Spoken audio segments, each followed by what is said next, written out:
Les locaux de l'hôtel Ledger ont abrité depuis le 1er octobre 2025 la première assise internationale des femmes d'impact de Centrafrique. Entre panels sélectionnés pour l'occasion et thèmes enrichissants, ces femmes venues massivement ont eu de la matière première pour aller impacter leur entourage.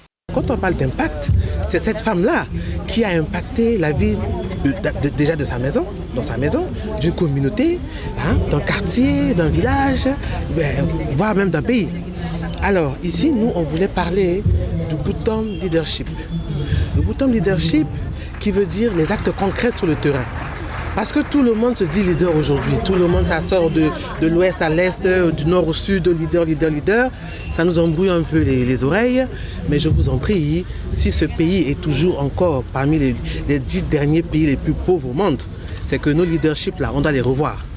Et c'est de ça qu'il s'agit.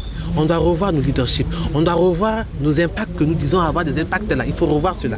La mobilisation est restée la même durant les 4 jours d'assises. La motivation des participantes n'a pas terni. Aucune expérience, aucun conseil n'a été négligé. On ne savait pas qu'il y avait ces jeunes femmes centrafricaines aussi très douées, internationales et tout ça. Et on a eu aussi la chance de rencontrer une Congolaise qui est venue dans le cadre aussi du PAEFIC toujours. Elle nous a beaucoup donné. Donc, ils nous ont ouvert les yeux sur beaucoup de choses qui poussent la femme à être autonome et qui poussent la femme à oser. C'est là même le but de cet événement qui réunit plusieurs associations de femmes. C'est parti d'un constat, d'une observation terrain qui a été faite par la présidente de la PAEFIC, à savoir que nous ne connaissions pas l'histoire de notre pays. Nous ne savons pas les figures, les femmes qui ont marqué notre pays. Nous maîtrisons peu leur œuvre, raison pour laquelle il fallait dans un premier temps pallier à cela, pallier à ce manque.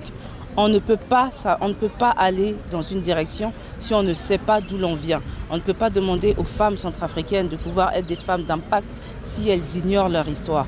Un tel événement vient encore rappeler que la femme, qui a longtemps été marginalisée, sort de plus en plus de cette façon de penser pour luire au grand jour. Et elles en sont fières. Ça me fait tellement de bien parce que, comme je vous ai dit, principalement je travaille avec les femmes rurales. Nous avons déjà abordé beaucoup de questions et travaillé beaucoup avec les femmes qui vivent dans les zones urbaines. Mais qu'est-ce que nous faisons de ces femmes rurales-là?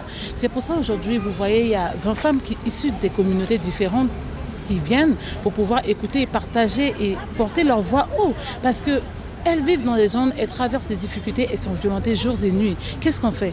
Mais cette assise leur donne l'opportunité de pouvoir s'exprimer et de montrer leur place aujourd'hui dans la société. Cette assise qui prend fin ce 4 octobre n'est pas la dernière en Centrafrique, mais le début d'une nouvelle ère pour les Waliti BAfrica.